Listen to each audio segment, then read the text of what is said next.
Welcome to the Apologetics.com radio show, where we challenge believers to think and thinkers to believe. I'm Harry Edwards, your host for the evening, and joining me in the studio are my good friends in ministry, Lenny Esposito. How are you doing, Lenny? Good morning. Great. And a very special guest, who's also a very good friend of mine, is Finney Premkumar. Hi, Finney. How are you doing? Hi, Harry. How are you? All right. Well, I invited Finney because he did a lecture on artificial intelligence at Azusa Pacific University a few days ago. And as expected, it was a great talk. And so I asked him to share some of his insights and some of his research tonight. So we're going to be deferring a lot to Finney here.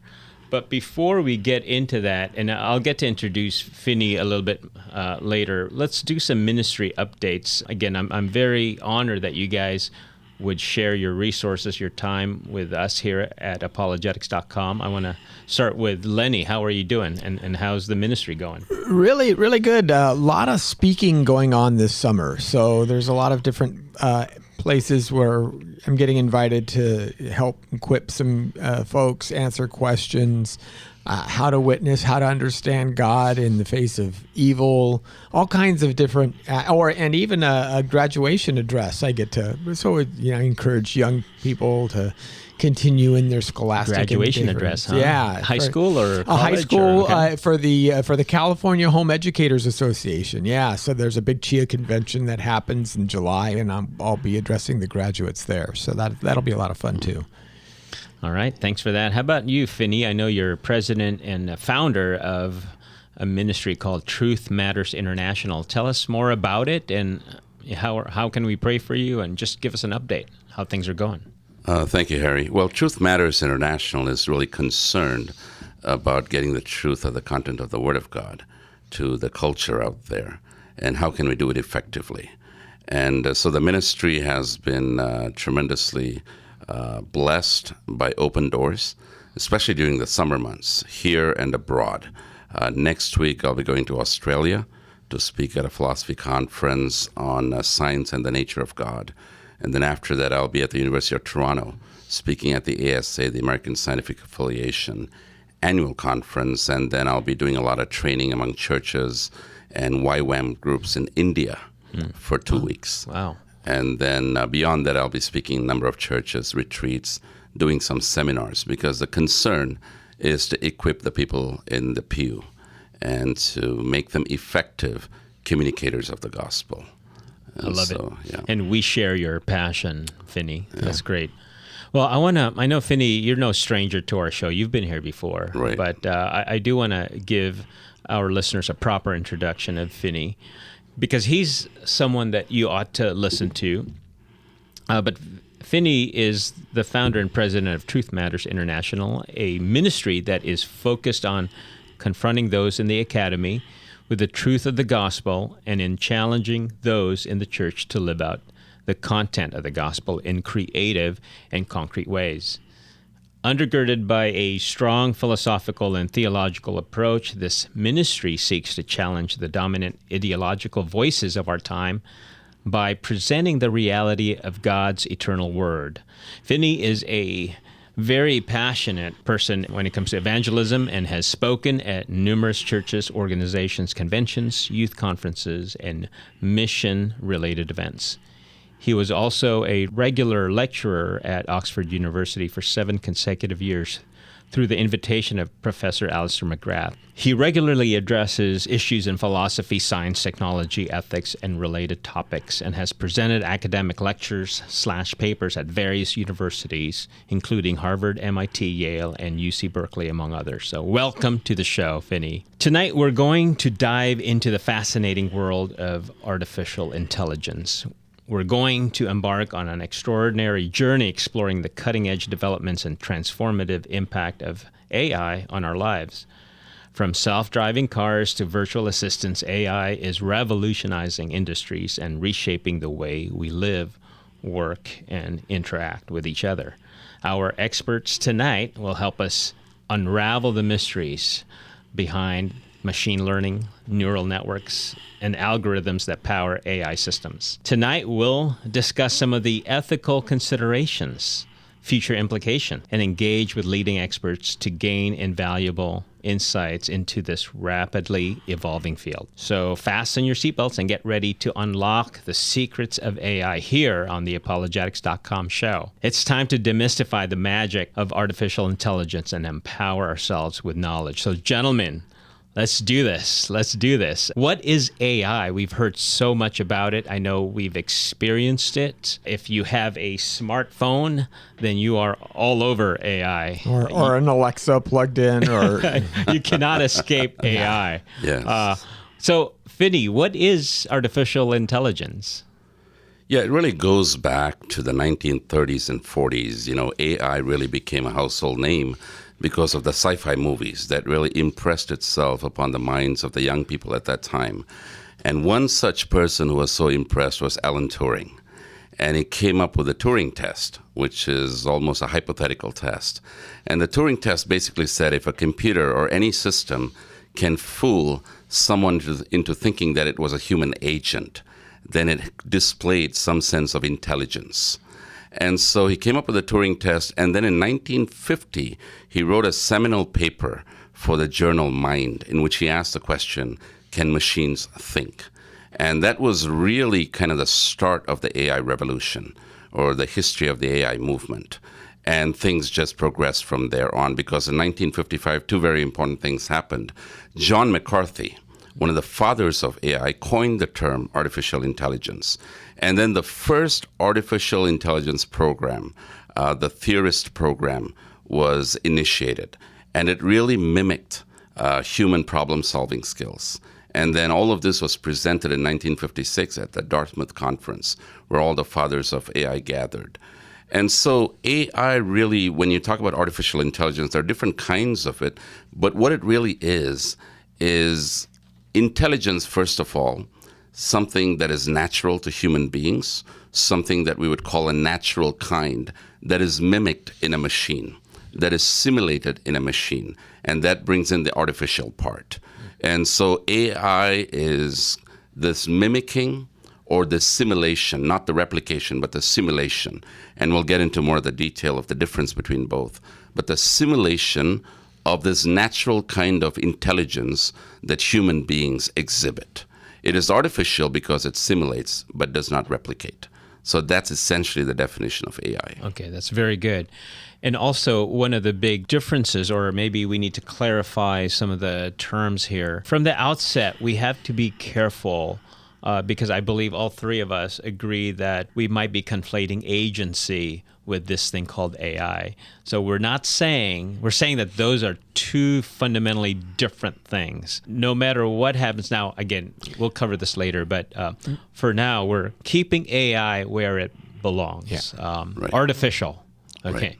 Right. Now, I would say the comparable analogy is AI is to human cognition as virtual reality is to travel. You're not at an actual place. It's a simulation of a place. And if you have enough sensors, you might get some tactile feel and difference of that space, but that's not a real space. I know back then I shared with you gentlemen during the break how my first encounter with AI was a little bit, I don't know, concerning or nerve-wracking, or I felt like my privacy was violated in a fun way, because this is before AI was even a thing, you know, in popular jargon. But I remember this is pre-COVID. It's a Sunday, and it was after church, and I'm walking toward my car, and my phone just pings me, dings, you know. I'm wondering who's texting me, you know, whatever. But I look, and the phone is giving me directions to go home already. It knows somehow. Knows. I put that in air quotes. You don't see me, but so that's strange, right? And then, like I said, even though companies claim they're not listening to us, I don't know, man. When we scroll through all of those agreement forms, I admit I don't read them. I just trust it, and I just agree. I bet you I miss a statement where it says that I'm allowing this app to listen to me, because, like I said, I'd mention some random thing, and all of a sudden I get ads for that thing. So I think that's a good way to describe AI in common experience, right? Yeah. Well, one of the things is the tremendous amount of information that is being processed. I mean, the 60s and 70s, we had machine language, and then the 80s, we had deep learning. And the distinction between both is really the capacity to process a lot of information and the sorts of computers you need for deep learning, much more powerful than machine learning. And so the algorithmic process, the computational process, gets a little more complex and layered. And so that's what causes all of these responses. Maybe this is a good time to distinguish between weak AI and strong AI. Yeah. So there are two distinctions, basically. Weak AI is AI as a tool. So the Siri on your phone, smart cars, even the IBM computer Deep Blue that beat Kasparov in 1997, these are all examples of weak AI. And they're very, very powerful tools just because of the amount of information that they can process and the output that is then given. But strong AI is now AGI, artificial general intelligence. And with AGI, you have talks about sentience and self-consciousness. These are not merely tools, but there is agential features that are attached to AI systems. That is not here yet. Okay. What would be an example of that if you can imagine what it would be like in the future? Well, at that point, it won't just be simulating. It'll be sort of replicating human behavior and human thoughts and human attitudes and human intentions. And once it gets to super intelligence, ASI, which is the final stage, which post-humanists really talk about, that's when it surpasses or supersedes human capacities and abilities.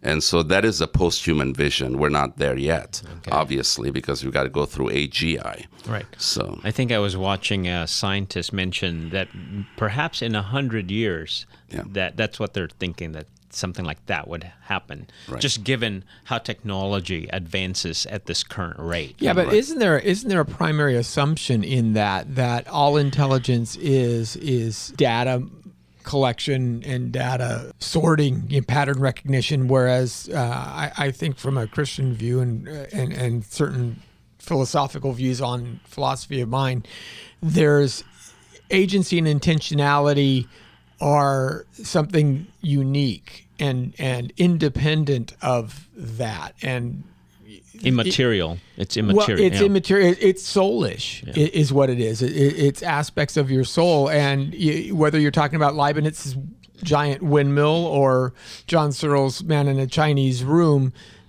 machines can't do that. Right. They simply don't have agency, intentionality, things like that. They can replicate those kinds of patterns because humans say, yeah, that's closer. That's not as close as what we would think. But to truly have a new intention, that's unique. Yeah, that's so. I want to talk more about that, Lenny, but let's save that for later. But this is a good segue. The title of our show is "Should Christians Be Afraid of AI?" That's the question tonight that we're trying to understand. Now, in your talk, Finney, I like how you broke it down into three main points. The first one is appreciation. The second is apprehension. And the third is application. So in your talk, help our listeners understand why we appreciate AI. I mean, I know I do. I like it when I'm able to just launch an app and it'll give me directions on the nearest In-N-Out burger chain. That's always a good thing, right? Yeah. I mean, tools are meant to assist human beings, right? They're meant to better our lives. They're meant to help in our human flourishing. So in that sense, AI as a tool has many positive things that can contribute. So we don't want to overlook that. Yeah. So before we go to apprehension, we really need to see some of the applications. I mean, the applications are tremendous in terms of business, in terms of entertainment, in terms of healthcare industry, in terms of even ministry. Yeah, sure. You can utilize it for the propagation of the gospel. You can utilize it for witnessing, for mission work. Yes. Sometimes in areas where it's hard to reach, AI tools can be utilized. Bill Gates recently spoke about some areas in Africa that are hard to reach. And the children in those areas can be taught by AI systems. It's amazing. And you can provide medical help. and you can provide medical advice without doctors being there, because some of these areas are just so hard to get to. And so you can obviously utilize it in ministry. And so the appreciative element needs to be kept intact, because sometimes we hear the fear-based approach to AI and we forget the appreciative part, because we as creations of God are co-collaborators with Him in our creative effort. Yeah. And everything we do on this earth is for human flourishing, and AI can be harnessed for that human flourishing and for that vision to be made concrete. Right. Yeah. I appreciate that take. I mean, I had no doubt that this is an exciting time. We just have to remember how history always starts off with something fearful, because it's an unknown, and then before you know it, it's something that has become our ally. Time and time, we can't forget that. There's those kinds of cycles. So I don't know. My thinking is, let's be hopeful first, Right. Before we become concerned. I mean, that's always a good approach. Be hopeful first. Be optimistic first. Right. We are people of hope, and we see the bright side in everything. Yeah. Can you guys give me examples of how AI has helped, let's say, you guys as ministries? Well, it helps in terms of calling ideas about, not necessarily what I may think is really important to address, but what the general public out there has asked questions of. So, for example, Google search criteria.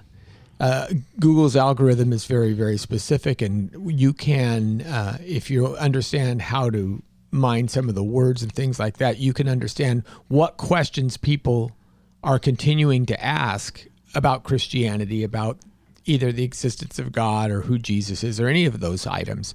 Those are the things that are, because they're so popular, there obviously is a need to address them. And so you can look at those kinds of search criteria and say, okay, here's the most popular topics that people are actually asking. Maybe we need to answer that, and things like that. So that's a ministry way. Or, I also can imagine any physician, say you're an oncologist and you deal with cancers. And, if you're an oncologist, especially maybe in Southern California, maybe you see a lot of skin cancers. And so you can sometimes be biased in understanding cancer as a specific presentation, since it's what you've seen over and over. And an AI program could come and say, hey, here's other factors that you may miss cancers because it presents differently, but statistically speaking, those are also signs of cancer as well. So those are applications where you can see AI being very beneficial. Yeah. No, that's good. That's good. So if you're listening, we are live right now on KKLA 99.5.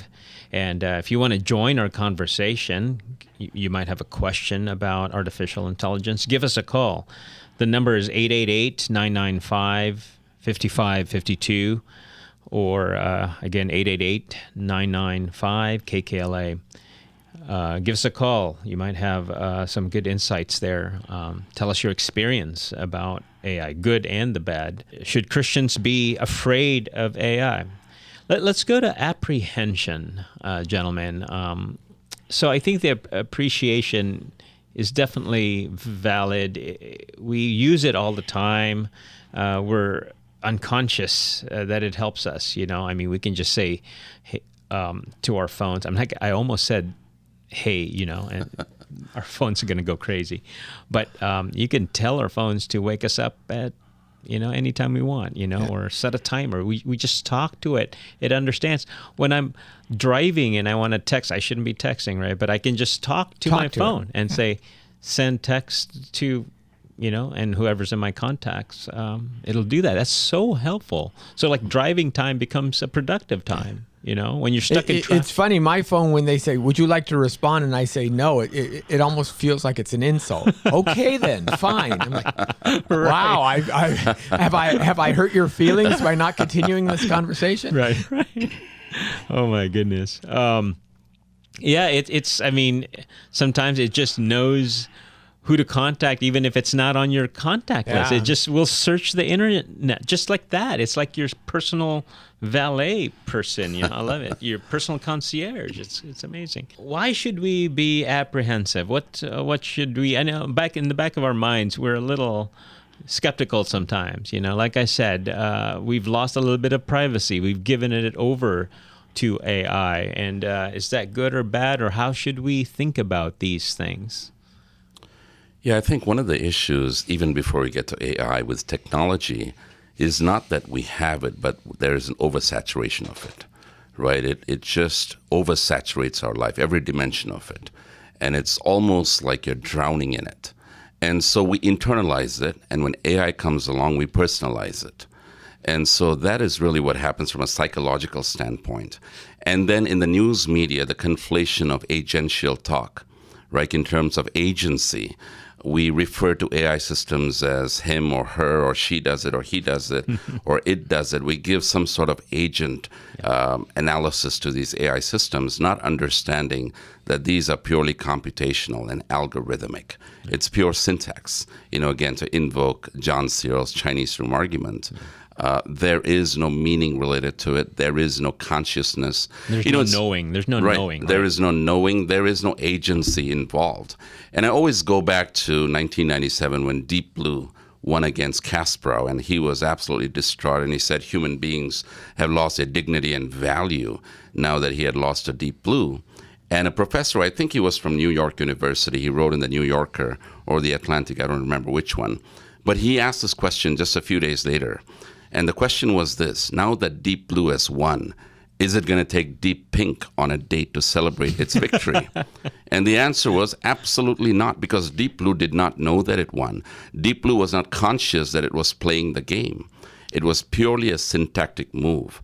In fact, it's actually absolutely fascinating. Back then, 1997, 26 years ago, Deep Blue could calculate 200 million moves in a minute, and 50 billion possibilities in the 3 minutes that is given to each chess player. I mean, the voluminous way in which it does its actions and how it brings together all the data and how it computes is absolutely fascinating. We should be, thankful for that and utilize it for good means. But at the same time, all of this does not translate into agency. Yes. Yeah. Because the difference is not a difference in degree. It's a difference in kind. That's so important. in principle, AGI from a Christian standpoint, and we'll probably get into that a little bit more later on, but let me just give you a teaser, is not possible. Mm-hmm. Consciousness, agency, in principle, is not possible. It's not a matter of computational complexity. It's a matter of principled impossibility. Right. That's like the nth degree, if there is such a thing as nth degree impossibility. So it's just not going to happen. Yeah. Right.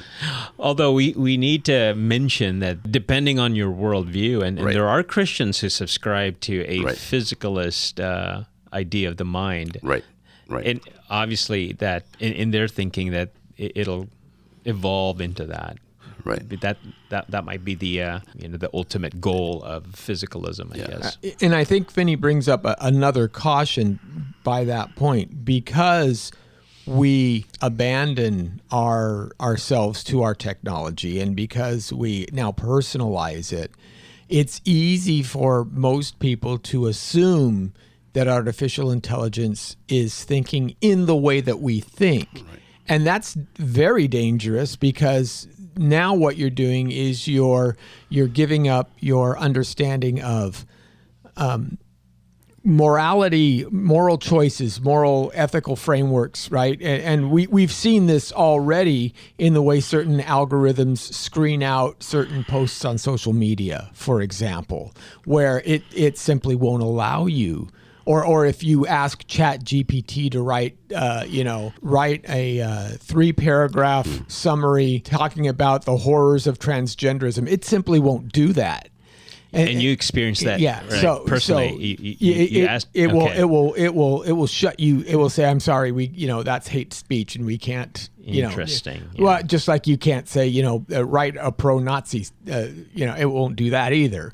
So there's biases there. Now that's an extreme position that I'm talking about, but there are subtler versions of that as well that people may not realize that the computer's intentionally skipping over and thinking that the information that they're getting is as accurate as any other person might. Yeah. No, that's good. All right, so I know we're coming up on a station break pretty soon, but I want to give out the numbers just so you can be prepared to dial that number and join our conversation. That number is 888-995-KKLA. Again, 888-995-5552. And we will be right back after a few messages.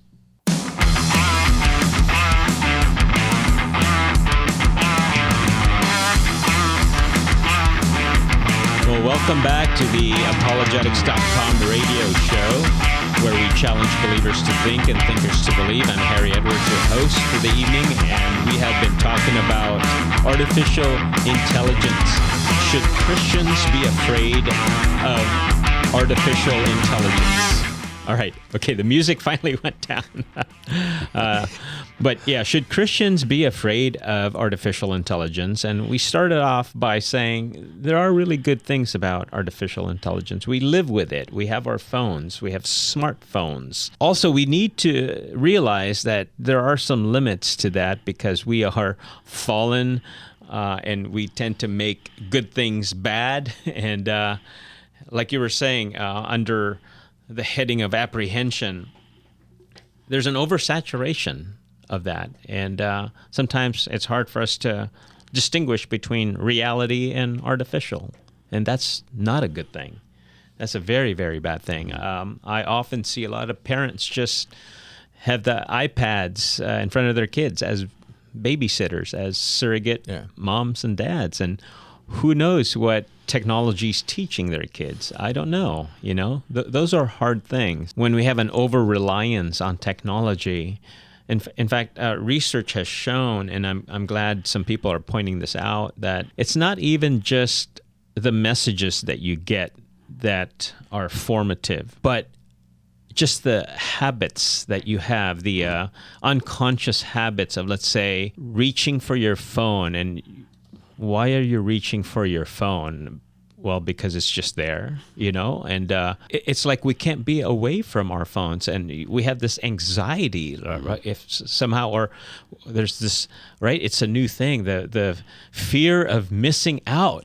And so you need to know if someone is texting you right at this moment or whatever, you know, it's just weird. So that's what technology does.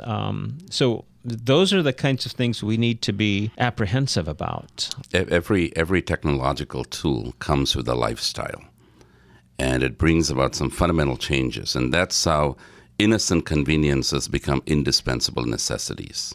That's how it begins. And then as the lifestyle transforms and is reoriented around the technological tool, then you begin to feel you cannot live without it.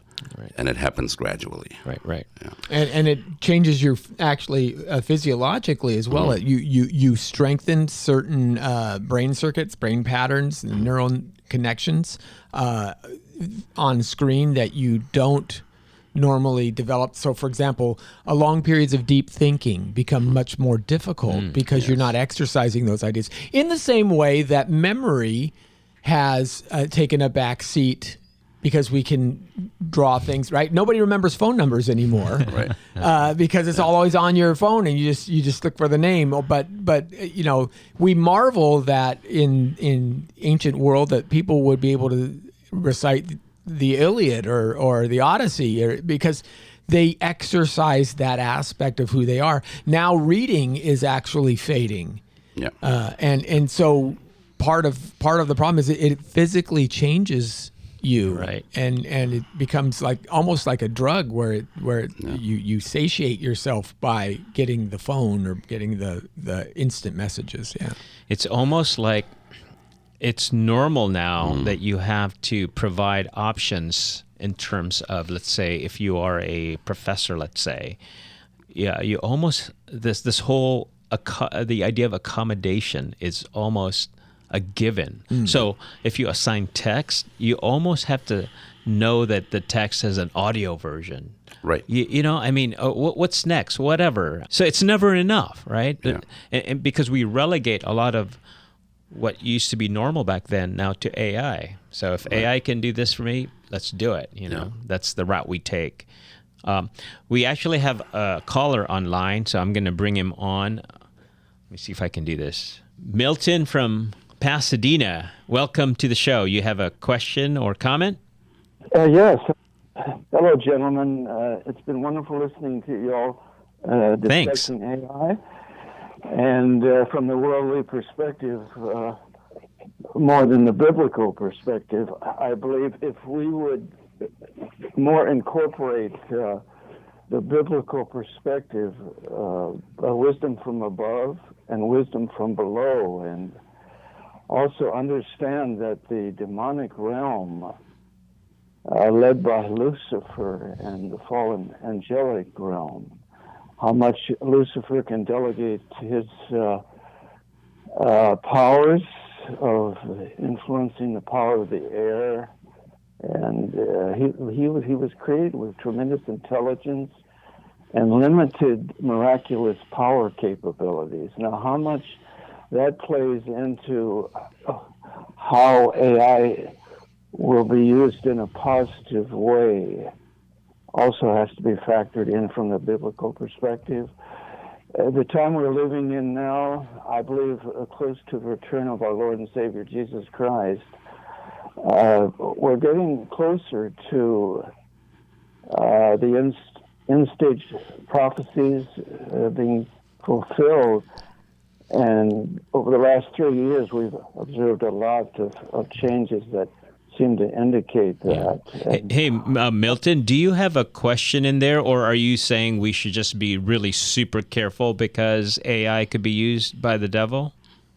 Well, it can and is being used by the demonic realm to entrap individual Christians, churches,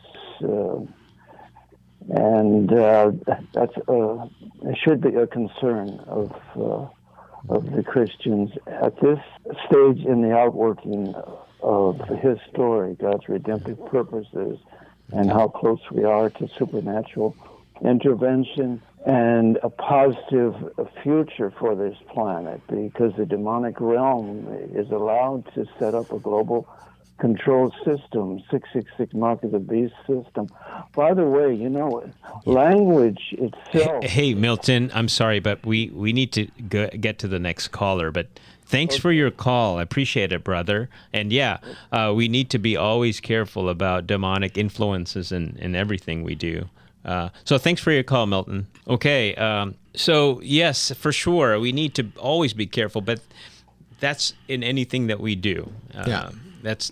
So again, if you are wanting to join our discussion, give us a call, 888-995-5552. I see Lamech on the line on hold there, so give us a few seconds and we'll get to your call. But another thing, we talked about social media, how that's driven by sophisticated AI technology. It's just getting better and better in some sense in terms of the technology. Right. But we need to be careful because... Well, look at the problem with transgenderism. Most individuals who talk about starting their journey, and this comes from a lot of young girls who are now detransitioning, it's because YouTube, they what does it mean to be transgender, and YouTube would feed them videos that are only showing the positive side of this and only showing affirmations to make that and giving them, again, one side of the story, and it starts them on a road to total affirmation. And because there's a bias within the organization itself, within Meta and within Google and all of these different places, that you don't get to hear an opposing viewpoint. You don't get to hear maybe there's, hey, those are literally deranked. Yeah. And so it can lead to physical harm. It's funny that our young people live at once in a society where the most they're the most technologically sophisticated generation. They understand what it means to edit videos. They understand what it looks like outside the frame. Yet when they watch the videos, they seem to forget all that and use that as an artificial standard of acceptance that will never possibly be able to be met. Yeah. You know what's interesting? I was going to say this formative power of technology. We have to be careful where now we have exchanged the artificial for the natural. You know, like we like that better. So here's a good example. It's kind of interesting. When you go to a concert, what do you see? People holding up their phones, and they're watching instead of a lighter. Well, not only that. No, I'm talking about instead of enjoying the live show. Oh, they're watching the video. They're watching the video on their phone. Yeah. I mean, they want to capture it, but they're missing out on the real, on life. Yeah, absolutely. See, artificial intelligence creates artificial world.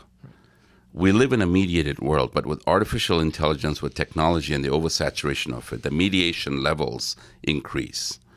And so the blurring between reality and fantasy happens right there.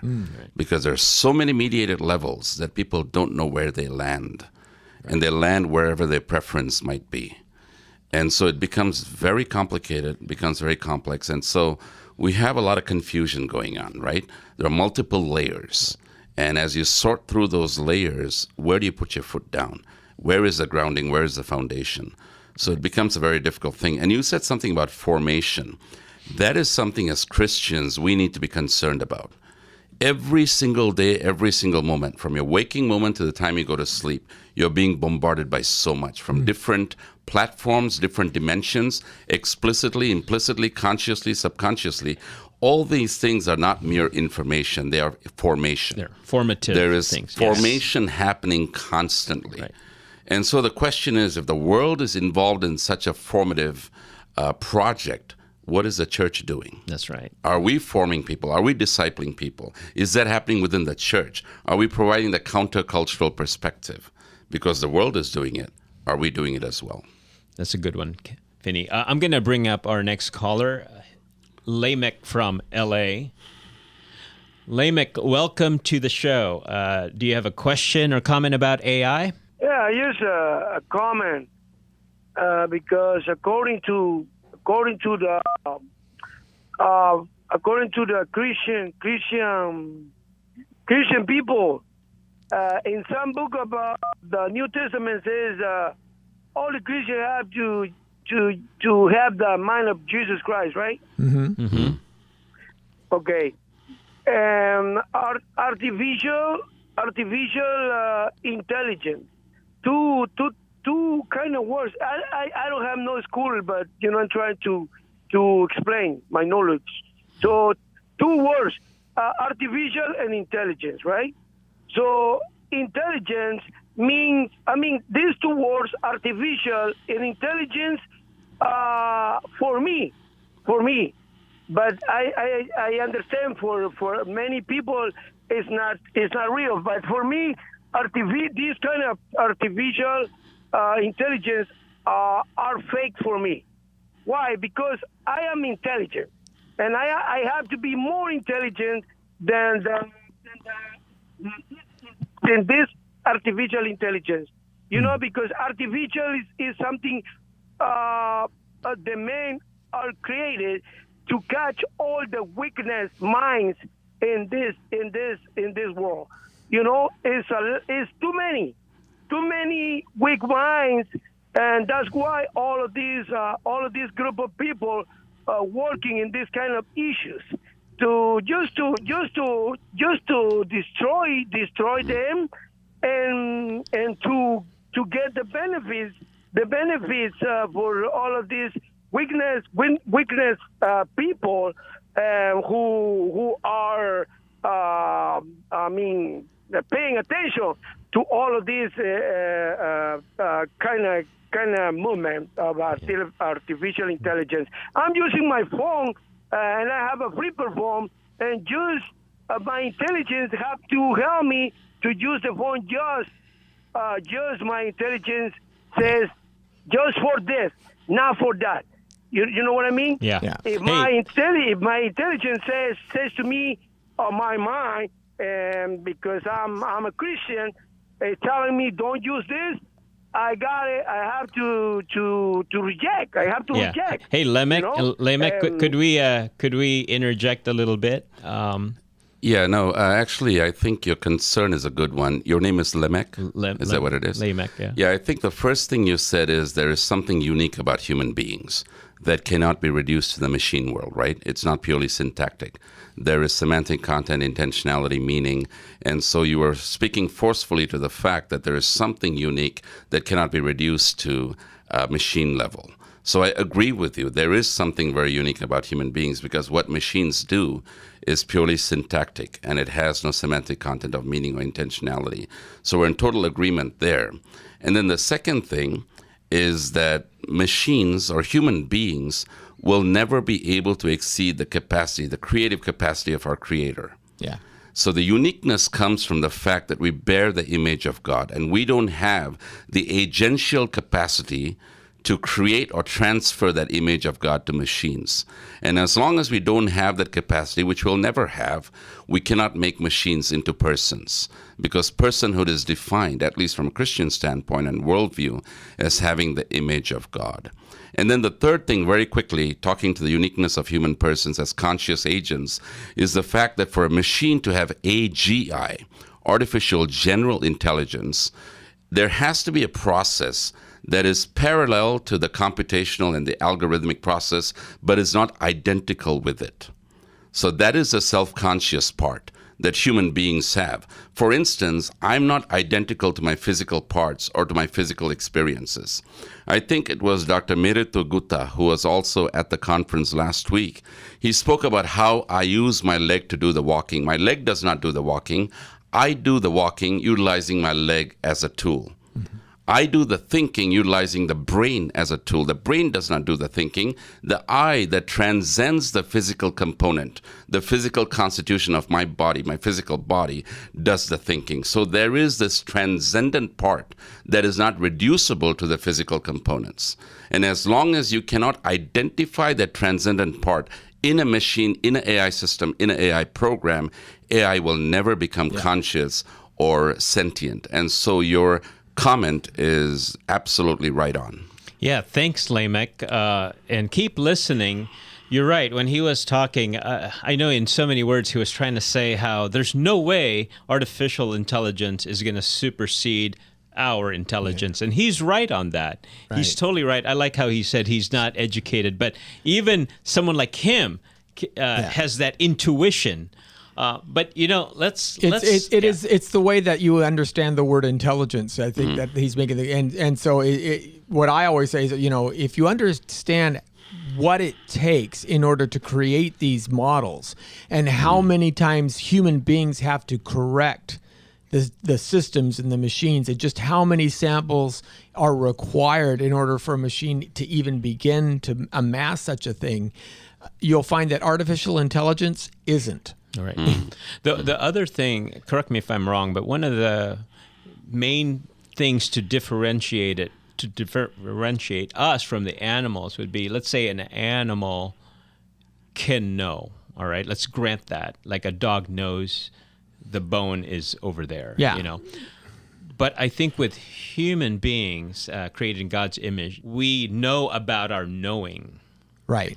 So again, maybe for the dog, it's instinct. We call it know. Maybe that's being generous. But for the human being created in God's image, there's self-introspection. Yeah. We can inspect our own thoughts. Yeah. A dog can never think about what would it mean to be a cat. Right. For example. Right. See, it's not just a progression of physical states, right? There is a subjective state of what it feels like to be in that state. That is what machines don't have. And they'll never have, right? They'll never have. Let's talk about the controversial thing now with probably an ongoing debate between physicalists and non-physicalists. So on a physicalist worldview, and there are some Christians in that camp, they actually think that the mind is just a series of brain states, which maybe a self emerges from physical things, right? So we're of the camp, I believe all three of us believe that chasm is never going to be bridged. So like the I that knows is my soul, which there's nothing physical about it. Give us a little bit of an overview of that debate. What is really the issue there? Yeah, so reducing the mind to physical states, generally it's called epiphenomenalism. And so any kind of mental states, mental causation, all of these are reduced to ultimately physical components. It supervenes, that's a technical word, on the physical. And so, they kind of explain away the mind in a certain sense. See, all of this ultimately comes down to worldview questions. It can never be resolved by looking at function, but by looking at foundation. So what is your foundational perspective? What is your life posture? What are the components that form the foundation from which all these theories emerge? And based on that foundation, you will endorse one or the other. I mean, there is substance dualism, there is non-reductive physicalism, and the list goes on in the philosophy of mind. And the choice between those views is not just those views; it's the worldview that navigates the choice. Now, and to be charitable a little bit of our physicalist friends, is it because, and we have to be honest here, it's so hard to distinguish when the brain is doing its brain thing and when the mind is doing its mind thing? Because it's you can't be, well, no, I can't talk that way, but it's very difficult to imagine a person without a brain and still be alive, right? Yeah, and the interaction problem is an issue as well. But how does the mind directly intervene if it's in physical? But one of the interesting caveats to all of this is usually any physical event can be described through physical means. So I can say I am in this location, taking up this much space with this many inches tall and things like that. But you can't say my intent to raise my hand is actually resting 3 inches from my left ear, so when you talk about qualia redness, for example, you can talk about waves of light. But the perception of redness, I don't need photons to close my eyes and imagine the color red. That you can't describe using physical descriptors. But every physical state, I think you can use you could talk about neural pathways firing and things like that. That doesn't mean that you're actually thinking. Even if you send those electrical signals through a corpse, that won't mean that the brain is thinking again. And it's the very reason why a lot of brain surgeries require the patient to be awake. That's right. Because they have to find out. They have to ask them. The only way that the doctors can know if you're dreaming, the only way they can know the content is to ask the dreamer. Right. So but the worldview question still comes in, because if you have a reductionistic perspective, then you look at mental content. I mean, you won't deny the mental content, you'll just redescribe it as something that depends on the physical. So there's always a redescription and a reorientation of all the basic categories that we talk about, dependent on fundamental presuppositions and convictions. And so a dualist might talk about mental content and physical states, but a epiphenomenalist or a physicalist or a materialist might say, there might be mental content, but let me redescribe it as something that depends on physical states. So it's not something that's independent of it. It's just a higher state. That's a good point. Or something along those lines. So the worldview part always seems to emerge. So you're a substance dualist, Finney, right? Yes. Yeah. Okay. Yeah. And you would defend that. Yeah. I love it. Well, how did we get to that? I know we'd get to that, but in like the few short minutes that we have, let's get to application. How do we do this as Christian thinkers, as believers in Jesus, followers of Jesus? What's in it for us? How do we move forward from here? Yeah, I mean, in terms of utilizing technology, we've got to do it with boundaries, right? Yeah. Creation provides us the possibility of flourishing, but flourishing within boundaries. And so that's always to be kept in view. And so when we look at something like AI technology, we've got to understand that process improvement and efficiency is not necessarily the goal of human life. Some of the most important things in life, from birth to death, require an extended process. Right. And so if you cut short that process, you take away something that is human in you. And so we have to be very careful in utilizing technology. We have to utilize it, but utilize it with the boundaries in place. I think it was Chesterton who once said, when you take away a fence, you got to ask why it was put there in the first place. And so that's a good caution to keep in mind. And secondly, in terms of ministry, we have to utilize these tools for ministry, but also remember that incarnational ministry requires the presence of the person. The Word became flesh, and we are called to be the Word enfleshed. We are an extension of who Christ is. That is very good. Yeah, Vinny. I would definitely echo that. Any individual that secedes his relationships to only those things that happen online and never actually reaches out and touches another person is a stunted individual. And we can easily do that with our thinking, just, typing in and looking for results for any one of a number of controversial topics that we may need to address, because the algorithm is going to feed you the things that you would be most likely to click on. It's not whether the truth value of the item is higher or lower. It's will you respond? That's the response they're looking for. And B, usually something that's more provocative, so that you're staying longer and seeing the ads more and things like that. So we have to realize that other ways need to be approached, and we need to think about how we step away from those tools as much as how we use them. The other thing I was going to say, because you were mentioning, Finney, how a lot of these things take a process. That's how we were created. It frees us up to be who we really are in Christ. Yeah. And that we're not bombarded with all of these things, the whole fear of missing out things. No, you can relax. You don't need those things. All right. Well, you've been listening to Apologetics.com radio, where we challenge believers to think and thinkers to believe. Our hope is that you've learned some aspect about the Christian worldview that strengthens your faith and make you want to learn more. Special thanks to my panel, Lenny and Finney, and to our intrepid tech guys back there that make us sound really good. And to our listeners, thank you. Until next time, good night.